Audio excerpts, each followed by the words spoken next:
हमें भी बुला ले मौला, हमें भी बुला ले, जलवा दिखा दे मौला, जलवा दिखा दे। हमें भी बुला ले मौला, हमें भी बुला ले, जलवा दिखा दे मौला, जलवा दिखा दे। हमें भी बुला ले मौला, हमें भी बुला ले, जलवा दिखा दे मौला, जलवा दिखा दे। मस्जिद भी तेरी, मदरसा भी तेरा, तामीर करा दे मौला, तामीर करा दे, तामीर करा दे मौला, तामीर करा दे। मस्जिद भी तेरी, मदरसा भी तेरा, तामीर करा दे मौला, तामीर करा दे। मस्जिद भी तेरी, मदरसा भी तेरा, तामीर करा दे मौला, तामीर करा दे। हमें भी बुला ले मौला, हमें भी बुला ले, जलवा दिखा दे मौला, जलवा दिखा दे। মা রাখবেন, সোনার চেয়ারে বসে আছেন, এবার বসে আছেন পিছন থেকে একজন মহিলা, জান্নাতি একটা বেটি ছেলে, তার পিছন দিকে পিঠ এরকম ভাবে তাকে ইশারা করবে। এবার এত সুন্দর সে মহিলাটা, আল্লাহুস সামাদ, আল্লাহ রাসূল বলেছেন ওই জান্নাতের লোকটা পিছন দিকে দেখবে, দেখা পর তখন বলবে মান আনতে, তুমি কে গো, কে তুমি? তো বলবে যে আমি হলাম ফাও। কি বলবে? আমি হলাম ফাও। এবার আপনি বলেন, আপনি 1 কেজি মাছ কিনতে গেলেন সিরকোন বাজার, এবার মাছ কেনার পর এবার ওই মাছওয়ারকে যদি আপনি বলেন এই ভাই একটা ফাও দাও, আপনাকে বড় ধরনের মাছটা দিবে না ছোট গলা দিবে? জোরে বলেন, কোন মাছটা দিবে? একটু কথা বলেন, বড় জিন্দা মাছ দিবে না ছোট মাছ দিবে মরা ধরা গলা? ছোট মাছ দিবে। বাগুন কিনেছেন, ভাই 5 কেজি বাগুন দাও তো। এবার বাগুন কিনলে ভাই কম আছে একটা ফাও গলা দাও, আপনাকে ওই ছোট গলা কিংবা খারাপ ধরনের কুকা লাগা দিবে না ভালো হেন্টা বাগুনটা দিবে? খারাপ গলা দিবে। কিন্তু আল্লাহ তাবারাক ওয়া তাআলা জান্নাতে যেটা ফাও দিবে সেটা কেমন হবে জানেন? সুবহানাল্লাহ। আল্লাহ রাসূল বলেছেন, রে আমার উম্মত, আল্লাহ রাব্বুল আলামিন জান্নাতের ভিতরে যেটা ফাও দান করবেন সেই ফাওটা কেমন হবে?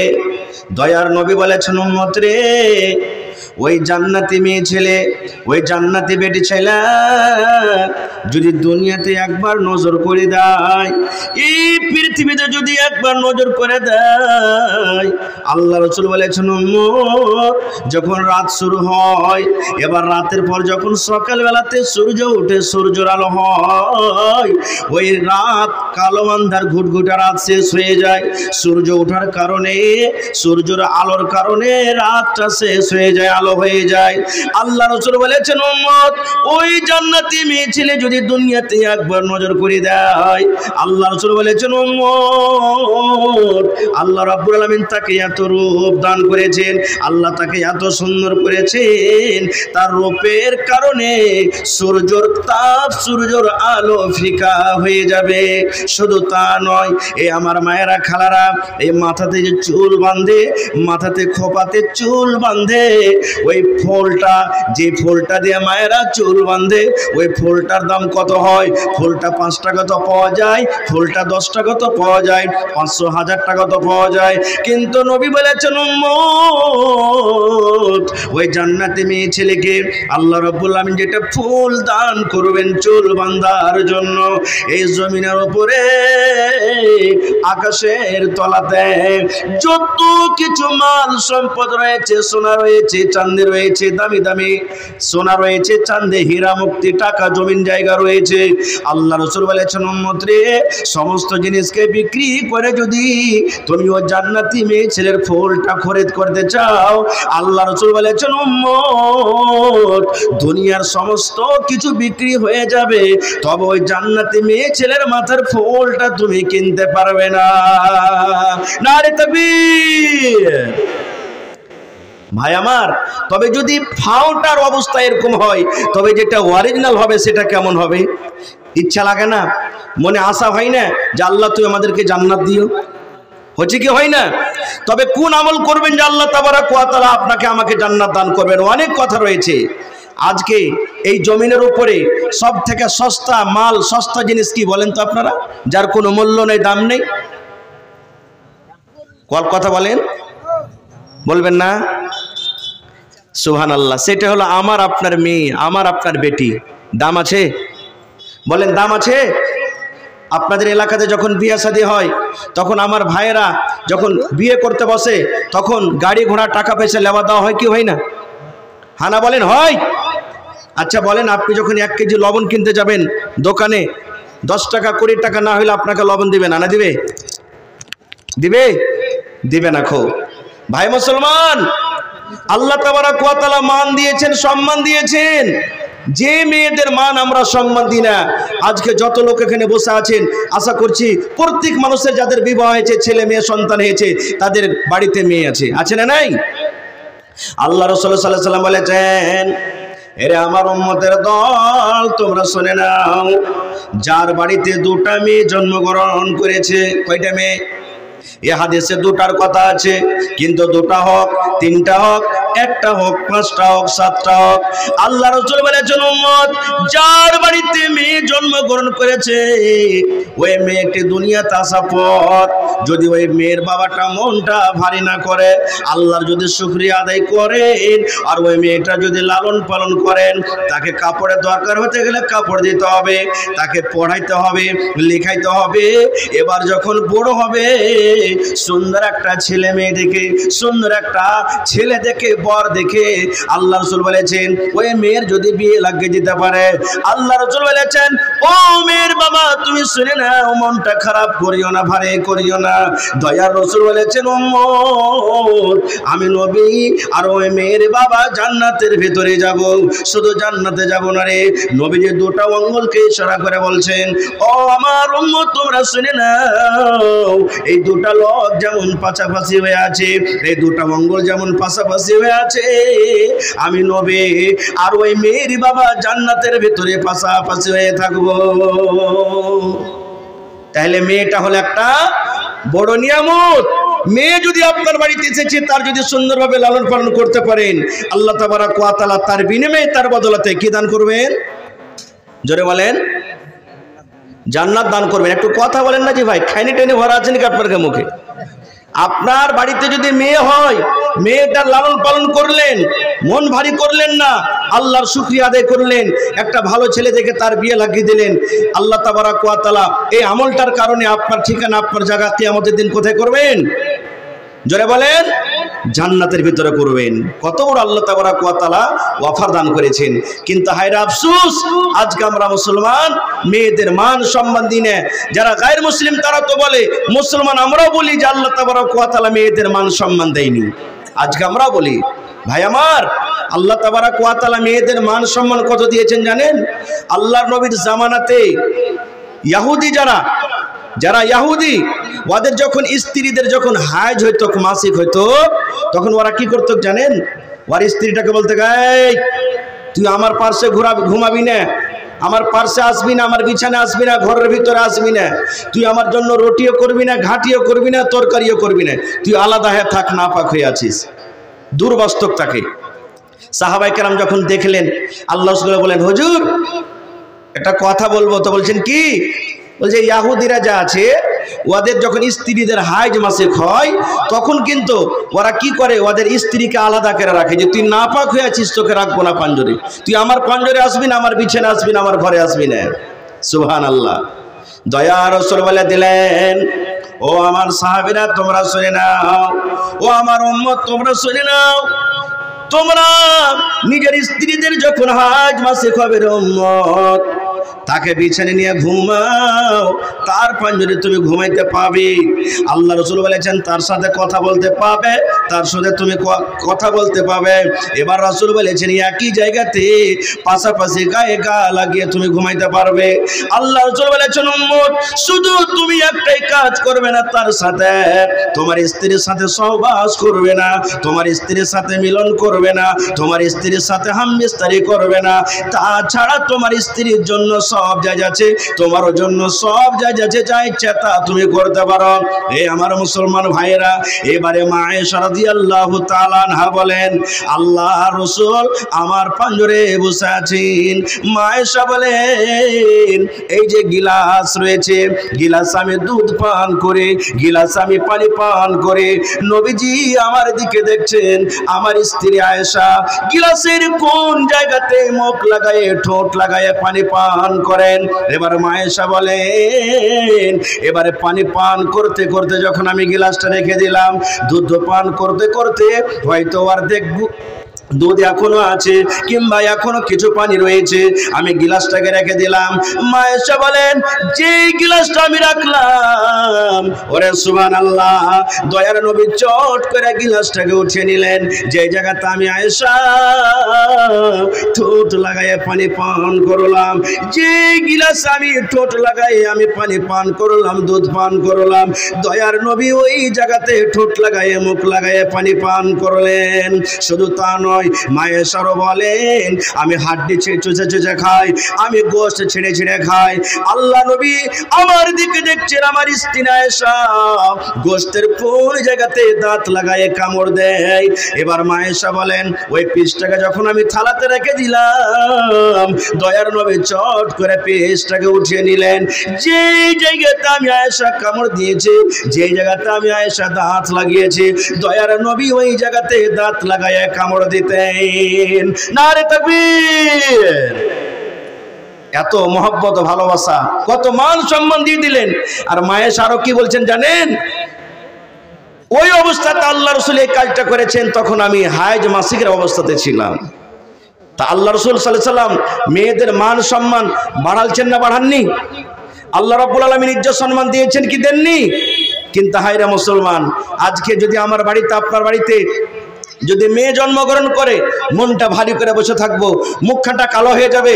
আর বেটা যদি জন্ম হয়, তাহলে একবারে বুক উঁচা করে একবারে বলবো, যাই 2 লাখ টাকার টিকিট আমার লটারি ফেঁসে গেছে, 2 লাখ টাকা পাবোই পাবো, এটাই আমরা বলি। এবার বলবেন, হাজি মৌলানা, আল্লাহ রাসূলের তো মেয়ে দুনিয়াতে ছিলেন, তাহলে কি নবীজি নিজের মেয়ের সাথে কতটুকু ভালোবাসা করেছেন, কতটুকু নবীজি নিজের মেয়েরাকে ভালোবাসতেন, এরকম কি কোনো প্রমাণ আছে? আছেন। আমার শ্রদ্ধেয় সহফদি সে বসে আছেন, জিজ্ঞাসা করবেন। আল্লাহ রাসূল সাল্লাল্লাহু আলাইহি ওয়াসাল্লামের শেষ সময়, শেষ টাইম, নবীজি দুনিয়া থেকে চলে যাবেন। দুনিয়া থেকে যাওয়ার সময় কিছুক্ষণ আগে নবীজি নিজের স্ত্রীরাকে বলছেন, আজকে যেমন বসে বসে জালসা শুনছেন, সাহাবায়ে কেরামেরা নবীর পাঞ্জরে বসে আছেন, নবীজির স্ত্রীরা বসে আছেন, নবীজি বলছেন, কই আমার মা, আমার মা ফাতেমা কই, মাকে আমি দেখতে পাই না, একটা কথা বলবো, আমার মাকে ডাকো। যেমনই ফাতেমাকে খবর হলো, দৌড়াতে দৌড়াতে নবীর কাছে এলেন। নবীজি আমার কথা বলতে পারেন না। এইবারে নবীজি ফাতেমাকে ইশারা করে বলছেন, ও আমার কলিজার টুকরা ফাতেমা বেরে, ও আমার কলিজার টুকরা ফাতেমা, মা গো, তোমাকে আস্তে আস্তে করে একটা কথা বলবো মা, যেন আমার কথাটা আমার সাহাবীরা যেন শুনতে না পায়, আমার কথা যেন আমার স্ত্রীরা যেন না শুনে। ও মা, তোমার কানটা আমার মুখের কাছে লাগাইয়া দাও মা, আস্তে করে করে তোমাকে কিছু কথা বলবো। ওরে আল্লাহ, মা ফাতেমা রাদিয়াল্লাহু তাআলা আনহা নিজের কানটাকে দয়ার নবীর মুখের কাছে লাগিয়ে দিলেন। এবার নবীজি আস্তে আস্তে করে কানে কানে কোন এমন কথা বললেন, কথা শোনা পর মা ফাতেমার অন্তরখান মনে হয় ফেটে গেল, চোখ দিয়ে ঝরঝর করে পানি ঝরতে লাগলো। এবার মা ফাতেমা কাঁদতে লাগলেন, আল্লাহ রে আল্লাহ। এবার যত সাহাবায়ে কেরাম ছিলেন মনে মনে চিন্তা করলেন, রব্বুল আলামিন নবীজি শেষ টাইমে, শেষ সময়তে নিজের মেয়েকে কোন এমন কথা বললেন যে নবীর কথা শুনে তার কলেজার টুকরা ফাতেমা কাঁদতে লেগেছে, তার চোখ দিয়ে পানি ঝরছে। এবার দয়ার নবী বলছেন, আল্লাহ রে, আমার মেয়েকে আমি কিছু কথা বললাম, আমার কথাটা শুনে আমার মেয়ে কাঁদতে শুরু করেছে। নবী বলছেন, আমি আমার মেয়ের চোখে পানি দেখতে পারবো না, আমার সহ্য হবে না। নবীজি বলছেন আবার, ও মা ফাতেমা, তুমি কেঁদো না মা, তুমি কেঁদো না, আমার কথা শুনে তুমি ব্যথা পেয়েছো, মা গো, তোমার কানটা আর একবার আমার মুখের কাছে লাগাইয়া দাও মা, তোমাকে আর একটা আমি কথা বলবো। মা ফাতেমা রাদিয়াল্লাহু তাআলা আনহা এইবারে নিজের কানটাকে নবীর মুখের কাছে লাগিয়ে দিলেন। এবারে নবীজি আবার আস্তে আস্তে করে কোন এমন কথা বললেন যে কথাটা শুনে মা ফাতেমা এবারে হাসতে শুরু করলেন, কান্দা বন্ধ হয়ে গেল। প্রথম কথা শুনে কাঁদতে লাগলেন, দ্বিতীয় কথা শুনে হাসতে লাগলেন, শেষ কথা নবীজি দুনিয়া থেকে চলে গেলেন। কিছুদিন পর একদিন মা আয়েশা রাদিয়াল্লাহু তাআলা আনহা, আল্লাহ নবীর একজন স্ত্রী, বেটিকে বলছেন, ফাতেমা একটা কথা বলবো বেটি। বলছে, কি মা? বলছে, বেটি রে, যখন তোমার আব্বা জান দুনিয়া থেকে চলে যাবেন, শেষ টাইম, শেষ সময়, ওই দিনে ওই টাইমে বেটি রে কোন এমন কথা তোমার আব্বা জান তোমাকে বলেছিলেন যেটা আমাদেরকে জানাননি? বেটি রে, প্রথম কথা শোনার পর তোমার চোখে পানি দেখেছিলাম, এবার দ্বিতীয়বার কোন এমন কথা নবী তোমাকে বলেছিলেন যে কথা শুনে তোমার মুখে হাসি দেখেছিলাম? মা, একটু দয়া করে তুমি আমাকে জানাবে না কি কথাগুলা কি ছিল? এইবারে মা ফাতেমা বললেন, হ্যাঁ মা, এখন আমি শোনাবো। এখন আমার আব্বাজান দুনিয়াতে নাই, এখন আপনাদেরকে কথাটা শোনাবো। এইবারে মা ফাতেমা বললেন, মা গো, প্রথমবার যখন আমার আব্বা আমার কানে কানে বলেছিলেন, আমি যখন কেঁদেছিলাম এই কথাটা বলেছিলেন, ফাতেমা, আল্লাহ রাব্বুল আলামিনের আদেশ হয়েছে আর আমি দুনিয়াতে বাঁচব না, আমি দুনিয়া ছেড়ে এখন চলে যাব, আমার শেষ টাইম, শেষ সময়। মা, জীবনের মতো তুমি আমাকে দেখে নাও, জীবনের মতো তুমি আব্বা আব্বা বলে ডেকে নাও, আর আমি দুনিয়াতে থাকবো না, দুনিয়া ছেড়ে আমি চলে যাব। ফাতেমা বলতে লাগলেন, মা, আব্বার মৃত্যুর কথা শুনে আমি নিজের মনটাকে থামতে পারলাম না মা, আমার চোখ দিয়ে ঝরঝর করে পানি ঝরতে শুরু হলো। আমি মনে মনে ভাবলাম, আল্লাহ রে, এত সুন্দর চেহারাওয়ালা লোকটা কেমন করে দুনিয়া থেকে চলে যাবেন? আমি আব্বা আব্বা বলে কাকে ডাকবো? কে আমাকে মা মা বলে ডাকবে? এই জন্য আব্বার মৃত্যুর কথা শুনে মা, আমি মনটাকে থামতে না পেরে আমার চোখ দিয়ে পানি ঝরছিল। এবার দ্বিতীয়বার যে আমি হাসলাম, আমার আব্বা যেন এই কথা আমাকে বলেছিলেন, ও মা ফাতেমা, তুমি কেঁদো না, কেঁদো না বেটি, তুমি কেঁদো না। আমার মৃত্যুর পর, আমার মরণের পর সর্বপ্রথম যে আমার বংশের মধ্যে, আমার খানদানের মধ্যে যে মারা যাবে, সর্বপ্রথম যার সাথে আমার দেখা হবে মা ফাতেমা, সেটা হবে মা ফাতেমা তুমি। এই কথাটা শোনার পর আমি কিন্তু হাসতে লাগলাম। আরে আমার নসিব, আমার ভাগ্য কত ভালো যে আমার আব্বার সাথে প্রথমে আমার দেখা হবে। সুবহানাল্লাহ। কেন হাদিসটা আমি আপনাদের সামনে রাখলাম, কেন শোনালাম? এক নম্বর কথা, যে নবীজি নিজের মেয়েকে কত ভালোবাসতেন, কত ভালোবাসতেন, যে নিজের মৃত্যুর কথা, মৃত্যুর খবরটা সাহাবায়ে কেরামকে জানাননি, নিজের বিবিদেরকে বলেননি, বলেছেন কলিজার টুকরা ফাতেমাকে। হায়রে আফসোস, আজকে আমরা মুসলমান নিজের মেয়েকে কতটুকু ভালোবাসছি জানেন? আপনাদের এলাকাতে কেমন আছে না আছে জানি না, যখন বাপ মরবে সবটি ছেলে মেয়েরাকে ডাকবে, বাপের হয়তো 10 বিঘা জমিন আছে, এবার ছেলে মেয়েদের মধ্যে জমিন ভাগ করবে। বেটা রে, এই সালমান শুন বেটা, ওই সিরকুন্ডে বাজারের পাশে যেটা জমিন আছে বেটা তুই নিবি। এই আব্দুর রহমান শুন, ওই রোডের পাশে যে জমিনটা আছে তুই নিবি। এই আব্দুল্লাহ তুই শুন, ওই মাঠে যে জমিনটা আছে ওটা তুই নিবি। যত ভালো ভালো জায়গা সব ছেলেরাকে দান করবে। আর যেখানে দোগা, যেখানে ফসল হয় না, যেখানে কোনো ফসল হবে না, এই ধরনের জমিন দান করবে কাকে? মেয়েদেরকে। এরকম হয় না? হয় না? কত না ইনসাফি করে না ভাই? আল্লাহু সামাদ। মেয়েদেরকে ভালোবাসতে শিখেন। আজ যদি আপনি 50,000 টাকা মাসে ইনকাম করছেন, লাখ টাকা মাসে ইনকাম করছেন, আপনাকে এটাই শুকরিয়া আদায় করতে হবে, আল্লাহ আমার বাড়িতে মেয়ে দিয়েছে, একটা নিয়ামত হইতে পারে, তার বরকতে আল্লাহ তাবারাক ওয়া তাআলা আমার হাতে টাকা দিয়েছেন। এই নিয়ত না বাটাকে চলতে হবে, মন ভারী করতে হবে না। তাহলে বাড়িতে মেয়ে জন্মগ্রহণ হয়েছে, তার বিনিময়ে আল্লাহ জান্নাত দান করবেন। আর একটু আগে চলেন, আল্লাহ রাসূল বলেছেন, আমার ভাইয়েরা, মায়েরা, খালারা শোনেন, যখন নাবালক বাচ্চা, ছোট বাচ্চা, যেগুলা বালিক বালিকা হয়নি, যেগুলা সাবালিক সাবালিকা হয়নি, ছোট বাচ্চারা যখন মারা যায়, এবার ফেরেশতা মালাকুল মউত জান কবজ করে যখন আল্লাহ রাব্বুল আলামিনের কাছে চলে যান, এবার আল্লাহ তাবারাক ওয়া তাআলা ওই মালাকুল মউতকে জিজ্ঞাসা করেন, আল্লাহ তো সবে জানছেন, তবু তার মুখ থেকে শুনবেন। এবার আল্লাহ রাব্বুল আলামিন ওই ফেরেশতাকে বলবেন, তাবাসতুম ওয়ালাদ আবদি, ও আমার মালাকুল মউত, ও আমার ফেরেশতা, ওই গুমানি এলাকাতে পালাস বোনার অমুক ছেলের অমুক লোকের ছেলের জানটাকে তুমি কবজ করে নিয়ে চলে এসেছো। ওরে আল্লাহর বান্দা, এই ভাইরা মুসলমান শুনেন, আল্লাহ রাব্বুল আলামিন ফেরেশতাকে বলবেন, ফেরেশতা রে, আব্দুল্লাহ গ্রামে জামালপুর গ্রামের অমুক বান্দার ছেলের জানখানা তুমি কবজ করে নিয়ে এসেছো। আল্লাহ জিজ্ঞাসা করবেন কাকে? মালাকুল মউতকে। যেগুলো ছোট ছোট বাচ্চি মারা যায়, এই ফেরেশতা, আরে জামালপুর গ্রামের ওই অমুক বান্দা যে ছিল আব্দুল্লাহ, আব্দুর রহমান, খালেদ, ওয়ার ছেলে কিংবা মেয়ের জান কবজ করে এসেছো তোমরা।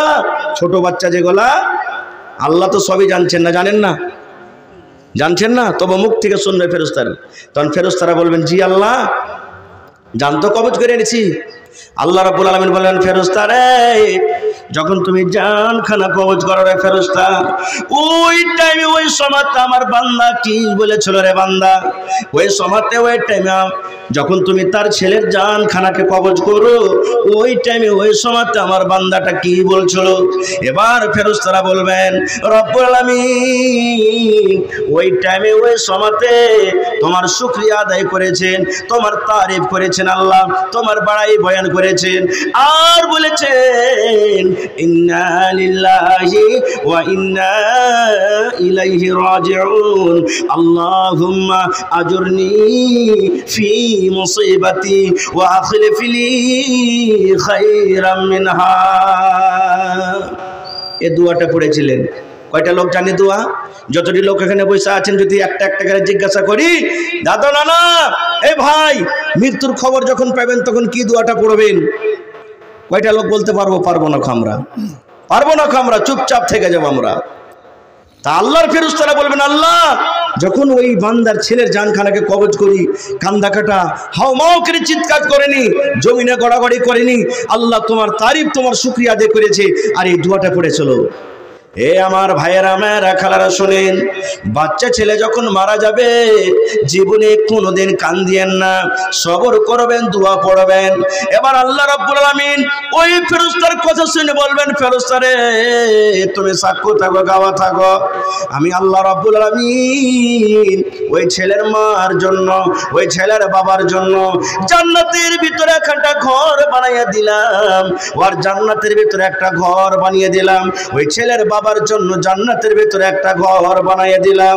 এবং শুধু ঘর বানালাম না, ওই ঘরটার নাম আমি আল্লাহ রাখলাম বাইতুল হামদ। তাইলে বাচ্চা ছেলে মরতে গেলে সবর করতে হবে, আর সবর করতে গেলে আল্লাহ তাবারাক ওয়া তাআলা এই আমলটার কারণে জান্নাতের ভিতরে কি বানাবেন? এখানটা ঘর বানিয়ে দিবেন।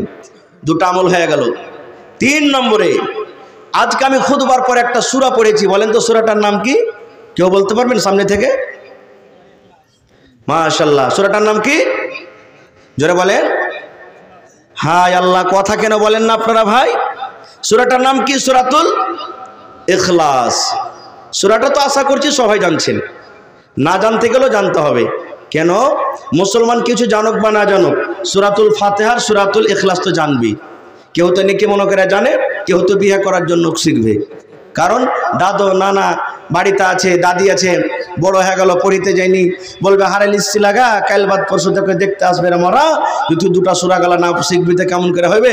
তখন তোকে বলবে যে তুই পড়ালেখা কিছু জানো, তখন কি বলবি তুই? ভাই সত্য কথা বলছি, গল্প কেসা কাহানি বলতে আসেনি। কারণ আমার সভাপতি সাহেব বসে আছেন, যোগ্য আলিম, আল্লাহ রসুলের একটা হাদিস এটাও আছে যে মিথ্যা কথা না বলবে, ঝুট কথা না বলবে, আল্লাহ তাবারাক ওয়া তাআলা তার জন্য জান্নাতে এখানটা ঘর বানাবেন। চুটকুলা বলতে আসেনি আজকে আপনাদের সামনে, মিথ্যা কথা নয়। কত ছেলেকে দেখতে গিয়ে জিজ্ঞাসা করেছি, আরে বাবা তোমার নাম কি? তো অমুক। পড়ালেখা করেছো না? তো নিজের সমান করেছি। দুটা সূরা গলা পড়ো তো। সূরা গলা জানছো? দোয়া গলা জানছো? জানি। সূরা ফাতিহা পড়ো তো। এবার আউযুবিল্লাহ বিসমিল্লাহ পড়ে সূরা ফাতিহা তো হাত পা গোড়া করে যা পড়লে ভাই, ওর সাথে সাথে সূরাতুল ইখলাসকেও শেষ করবে। ও এটাও বুঝে না যে সূরাতুল ফাতিহা হলো আলাদা আর সূরাতুল ইখলাস হলো আলাদা। পড়ে না এরকম, মানে দুটা কি একসাথে চলছে, এক্সপ্রেস গাড়ি দুটোই পড়বে দিয়ে থামবেও। এরকমও লোক আছে। তো ভাই সূরাটা তো আমরা জানছি, কিন্তু সূরাটার মর্যাদা, সূরাটার ফজিলত হয়তো আমরা জানি না। সূরাটার তরজমা করব আল্লাহ বাচ্চা রেখে ইনশাআল্লাহ কোনদিন বলবো। তবে সূরাটার ফজিলত কি আল্লাহ রাসূল বলেছেন, ও আমার উম্মতের দল তোমরা শুনে নাও, যদি কোনো আমার বান্দা, যদি কোনো বান্দি, আল্লাহ রাসূল বলেছেন আমার উম্মতের মধ্যে যদি কোনো নর, যদি কোনো নারী 24 ঘন্টার ভিতরে 10 বার সূরাটাকে পড়িতে পারেন, কয়বার জোরে বলেন, কয়বার? 10 বার জড়িতে পারেন। কোন টাইমে পড়বেন সময় বান্দা নাই, নামাজ সুন্নাত পড়ে বসে আছেন মসজিদে, এখনো জামাতের টাইম হয়নি, আপনি বসে বসে পড়িতে পারেন। নামাজ পড়ার জন্য মসজিদে আছেন, হাঁটতে হাঁটতে পড়িতে পারেন। আপনি বাড়ির দিকে রওনা হয়েছেন, পড়িতে পারেন। মাঠে কাজ করতে চলে গেছেন, পড়িতে পারেন। মায়েরা খালারা বাড়িতে ভাত রান্না করে আগে ঝাড়ি দেয়, ঘরে ঝাড়ি দেয়, পড়িতে পারেন। যে কোনো টাইমে, যে কোনো সময়তে আল্লাহ রাসূল বলেছেন উম্মতরে, যদি কোনো নর কিংবা নারী খালিস নিয়াতে নেকি মনে করে 10 বার যদি সূরাটাকে পড়েন, 10 বার যদি তেলাওয়াত করেন, আল্লাহ রাসূল বলেছেন উম্মত ওই পড়নেওয়ালা কিংবা পড়নেওয়ালির জন্য, ওই সূরাটা যারা তেলাওয়াত করবে, পড়বে, তাদের জন্য আল্লাহ তাবারক ওয়া তাআলা জান্নাতের ভিতরে একখানা ঘর বানিয়ে দিবেন। জান্নাত একখানা ঘর বানিয়ে দিবেন। কয়টা লোক পড়ছি? যেমনই ভোর হলো, কামে যাবি না বে আব্দুল্লাহ? যাচ্ছি। ভোরে উঠে ফজরের নামাজ কোথায় গেল? শাশুড়ি যারা গীতেন বাড়ির, এমন করে গাইল দিবে, হ্যাঁ ঢেমনির বেটি ঢেমনিরা এখনো শুইতে আছে, হ্যাঁ মা বাপকে এরকম করে পাঠালছে, কত কি করবে। আল্লাহুস সামাদ, আল্লাহর নামও নিবে না। এই সূরাটার আরো একটা ফজিলত আছে, কয়েকটা ফজিলত আছে, তার মধ্যে আর একটা সূরা বলে দিই। আনাস বিন মালিক রাদিয়াল্লাহু তাআলা আনহু হাদিসের রাবি, উনি বলছেন মদিনাতে একটা মসজিদ আছে, মসজিদে কুবা। ওই মসজিদের কুবার একজন সাহাবী ইমাম ছিলেন। যেমন আমার মাওলানা একটা ইমাম, এই মসজিদের একটা ইমাম, আরো একটা ইমাম, এই ধরনের ইমাম। তো আনাস বিন মালিক বলছেন যে একজন সাহাবী মসজিদে কুবার হলে ইমাম। এবার কি করতেন জানেন? নামাজ যখন শুরু করতেন পড়িতে, তো সর্বপ্রথম সূরাতুল ফাতিহা পড়তেন, আর ফাতিহা পড়ার পর সূরা ইখলাস পড়তেন, আর ইখলাস সূরা পড়ার পর অন্য অন্য সূরা পড়তেন। আচ্ছা এক দুটো বলে দিই, তখন বলছি জি। এবার সর্বপ্রথম কি করতেন? সূরাতুল ফাতিহা পড়তেন, তারপরে কি করতেন? সূরাতুল ইখলাস পড়তেন, আর ইখলাস সূরা পড়ার পর অন্য অন্য সূরা পড়তেন। এবার যখন এক দুদিন হলো, তো মসজিদের যারা মুক্তাদি হাজরাত আছেন, ওরা বলছেন যে ব্যাপারটা কি রে ভাই, এই সূরাতুল ইখলাস পড়ে কি আমাদের নামাজ হবে না নাকি? মানে তাদের ভিতরে একটা আলাদা কথা হইতে লাগলো। এবার তাকে সামনে একদিন বলছেন যে ইমাম সাহেব ব্যাপারটা কি বুঝতে পারি না। ইমাম সাহেব বলছেন কি আছে? বলছে যে এই সূরাতুল ফাতিহা পড়ার পর যে আপনি সূরাতুল ইখলাস পড়ছেন, এই সূরাটা পড়ার কারণে কি আমাদের নামাজ হবে না? যে আপনি অন্য ফের অসুতে একটা সূরা লাগাইছেন। আরে সূরাতুল ফাতিহা পড়ে নামাজ, সূরাতুল ইখলাস পড়ে নামাজটাকে শেষ করেন, আর না হলে ওকে বাদ দিয়ে অন্য একটা পড়েন। এবার ইমাম সাহেব কি বলছেন জানেন? দেখেন আমি যেভাবে পড়ছি ওইভাবেই পড়বো, সূরাতুল ইখলাস পড়বো, তারপরে অন্য সূরা পড়বো। যদি আপনাদের ইচ্ছা থাকে তো আমার পিছনে নামাজ পড়েন, না হলে ছেড়ে দেন। এবার আনাস বিন মালিক বলছেন ওই এলাকার লোকটা, ওই মসজিদের যত মুসাল্লিগণ আছেন, ওকে ছাড়া ইমাম অন্যর কাহরের পিছনে নামাজ পড়তে ভালোবাসত না, কারণ সবাই ভালোবাসত কাকে। তো বলছেন কেমন করে ছাড়বো? এই করে একদিন তখন কিছু লোক নবীর কাছে চলে এলেন। যেমন কোনো জায়গাতে যদি শরীয়ত বিরোধী কোনো কাজ হয়, মাওলানাকে এসে জিজ্ঞাসা করেন, এই মতো কিছু সাহাবাই কেরাম নবীর কাছে এলেন। আসার পর বলছেন হুজুর আমাদের মসজিদের যে ইমাম সাহেব আছে, তো ও সূরাতুল ফাতিহা পড়বেন, তারপরে সূরাতুল ইখলাস পড়বেন, তারপরে অন্য কোনো সূরা পড়ে তখন রুকুতে যাবে। তা আমরা বললাম, তো বলছে আমি এরকম করে পড়বো, যদি আমার পিছনে পড়ার থাকে তাহলে পড়াতে ছেড়ে দাও। এবার রাসূল তাআলা বলছেন যে এক কাজ করো, তোমাদের ইমামটাকে আমার কাছে পাঠিয়ে দাও। ইমামকে পাঠানো হলো। এবার রাসূল বলছেন আরে বাবা তুমি নাকি এরকম করে নামাজ পড়াও? বলছে জি হুজুর আমি এরকম করে পড়াই। এবার রাসূল বললেন ও আল্লাহর বান্দা আমার সাহাবী শোনো, কি কারণে তুমি এই করে নামাজ পড়াও? কি এমন সূরা সুরে তোমার মহব্বত ভালোবাসা আছে? এই সূরাটাতে তুমি কি এমন পেয়েছো যে তুমি এই সূরাটাকে প্রথমে পড়ো, তারপর অন্য অন্য সূরা পড়ো? এবার সেই সাহাবী বলছেন, ইয়া রাসূলুল্লাহ, আল্লাহর নবী গো, ইন্নী উহিব্বুহা, এই সূরাটাকে আমি ভালোবাসি, এই সূরাটার সাথে আমার মহব্বত হয়ে গেছে, এই সূরাটা আমাকে পড়তে খুব ভালো লাগে গো দয়ার নবী। এই জন্য আমি সূরাতুল ফাতিহা পড়ে, তারপরে সূরাতুল ইখলাস পড়ে, তারপরে অন্য অন্য সূরা পড়ে আমি রুকুতে চলে যাই। এবার দয়ার রাসূল বলেন, সাহাবী রে, এই সূরাটার সাথে ভালোবাসার কারণে, এই সূরাটাকে তুমি ভালোবাসার কারণে, মহব্বত করার কারণে আল্লাহ রাব্বুল আমিন তোমার জন্য জান্নাতের ভিতরে এখন ঘর বানিয়ে দেবেন। নারে তাকবীর। ভাই মন খাসতে গেছে নাকি আপনাকে? আর দুটো হাদিসের কথা বলতে দিবেন? হ্যাঁ, সময় একটা বেজে আসছে, যাবেন না কেউ আল্লাহর রাস্তায়। দামি জিনিস দিয়েছি আজকে, আপনারা আমল করবেন, ইনশাল্লাহ জীবনে নেকি পাবেন। মসজিদে ঢুকবেন তখন কোন দোয়া পড়বেন বলেন তো একটু জোর করে, জোরে বলেন। জানেন না মনে হয়, এরকম মনে হয়েছে নাকি? আজকে শিখতে এসেছেন, কারণ শিখার জায়গা হলো দুটা। আমার মাওলানা, আমরা যেখানে পড়াই ওখানে আমার আপনার ছেলে মেয়েরা পড়ালেখা করে, আর জালসাতের খুতবাতে খাস করে আপনারাকে শিখতে হবে, কারণ আপনারা তো খাতা কলম নিয়ে এখন পড়িতে যাবেন না, এগুলা শিখার জায়গা আপনাদের। মসজিদে সন্ধান তখন দোয়া পড়েন, দোয়া আছে না নাই? পেশাব পায়খানাতে যখন যাবেন তখন দোয়া আছে না নাই? ভাত খেতে বসবেন তখন দোয়া আছে না নাই? উজু করতে বসা উঠার পর দোয়া আছে না নাই? বিবির সাথে মিলন করবে তার দোয়া আছে না নাই? প্রত্যেক জায়গাতে দোয়া আছে নাকি? আচ্ছা বলেন তো, এই দুনিয়ার ভিতরে সব থেকে উত্তম জায়গা কি আল্লাহর নিকটে? জোরে বলেন।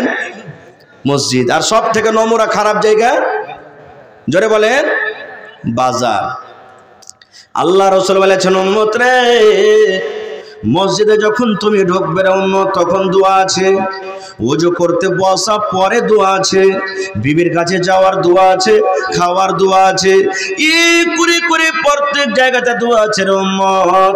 আল্লাহ রাসূল বলেছেন, ও আমার উম্মতরা, তোমরা শুনে নাও, যখন তুমি বাজারে যাবে রে উম্মত, জমিনের উপরে আকাশের তলাতে সব থেকে নোংরা খারাপ জায়গা হলো আল্লাহর নিকটে বাজার। আল্লাহ রাসূল বলেছেন, উম্মত রে, যখন তুমি বাজারে যাবে রে উম্মত, চা খেতে তুমি বাজার যেছো, তরকারি কিনতে তুমি বাজার যেছো, কুটুম বাড়িতে এসেছে, মেহমান এসেছে, নাস্তা তরকারি কেনার জন্য তুমি বাজার যেছো।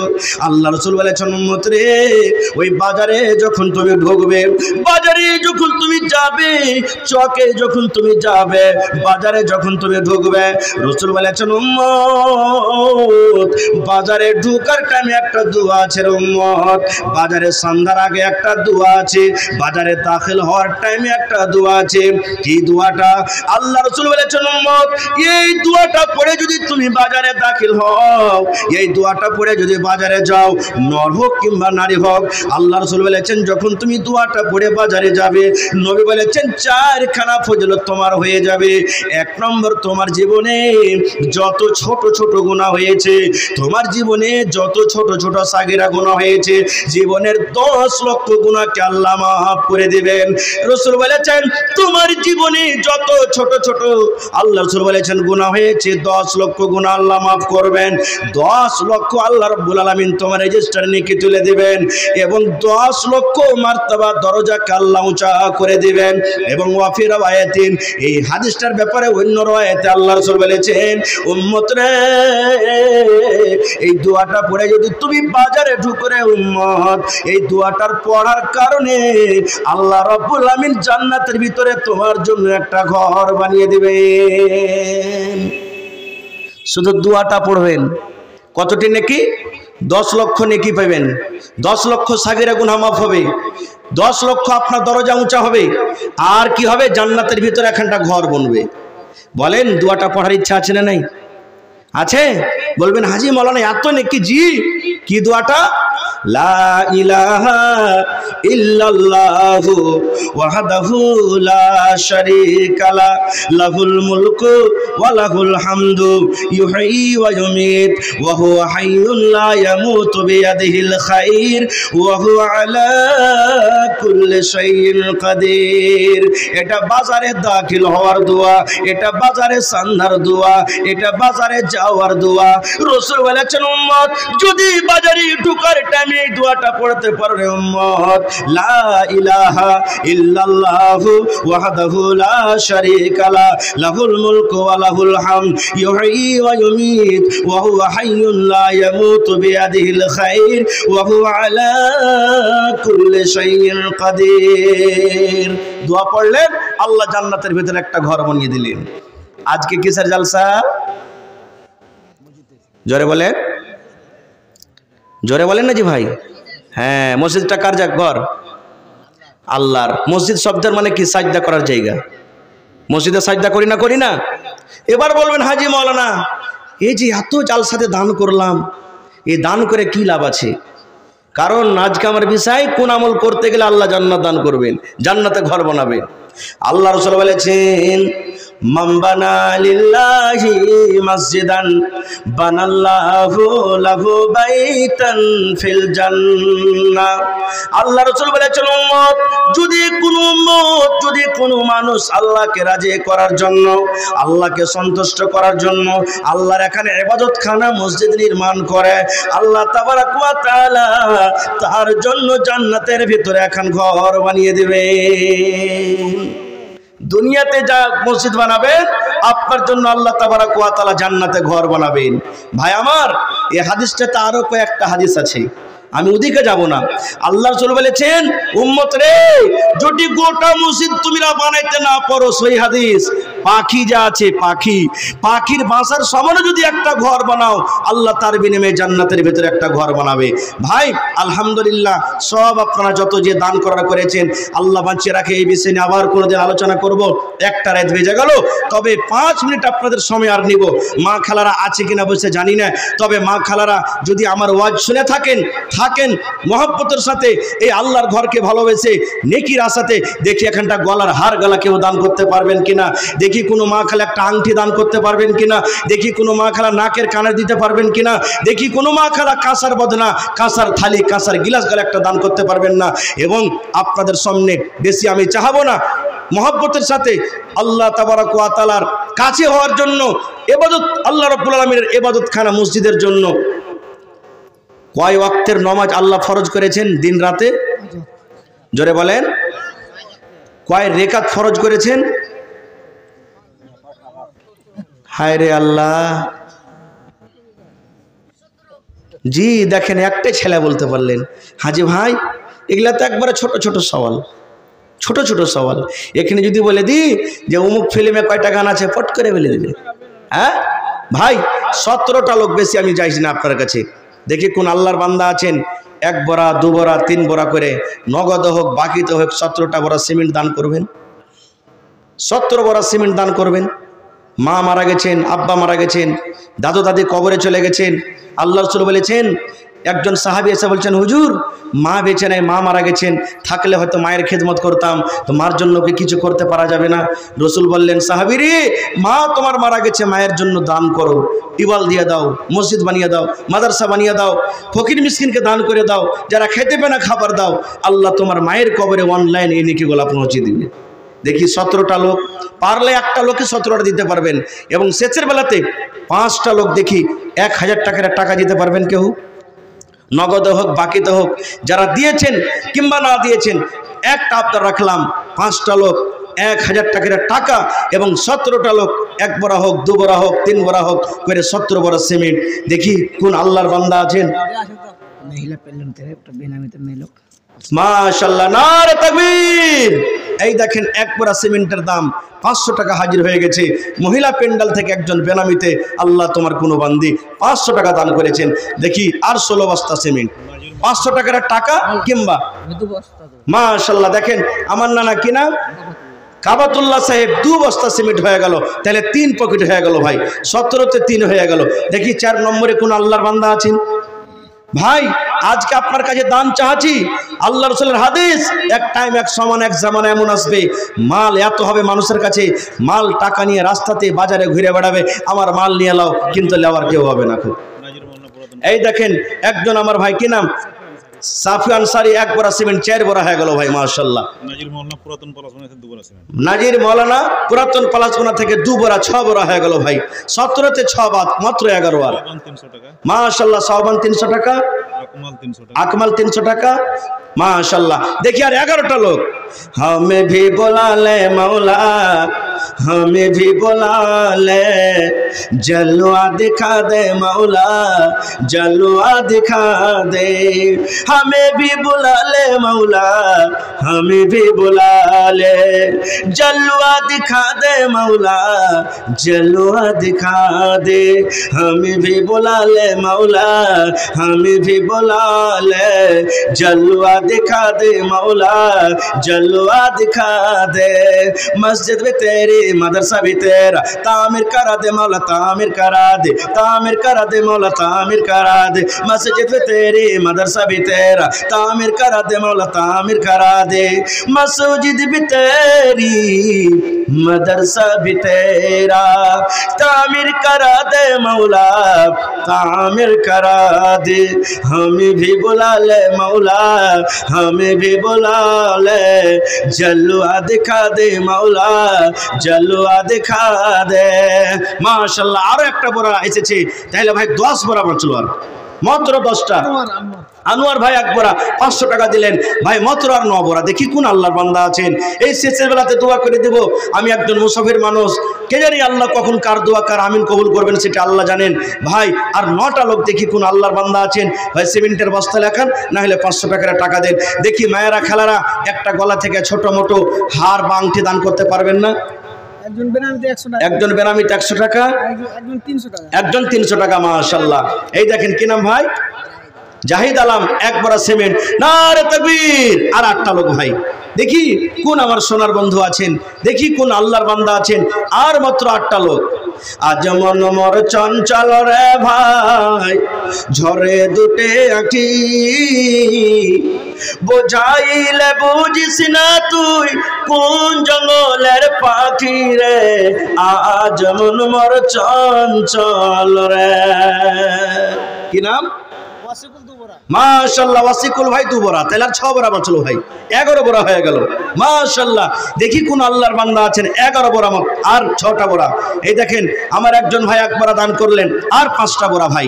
দেখি কোন আল্লাহর বান্দা আর বান্দি আছেন। মাশাআল্লাহ, নারে তাকবীর। সাফাত ভাই 5 বড়া পূর্ণ করে দিলেন, 17 বড়া হয়ে গেল। আচ্ছা 20 ফুট তার কতটি বাঁচলো ভাই? 1 2 3, 3টা লোক আর হবেন না কেউ?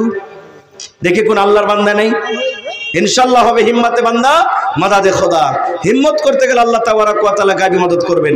আইছেন তো 3 বড়া ভাই, 3টা লোক দেন, 2টা দেন বা 1 ডোনাতে দিয়ে দেন।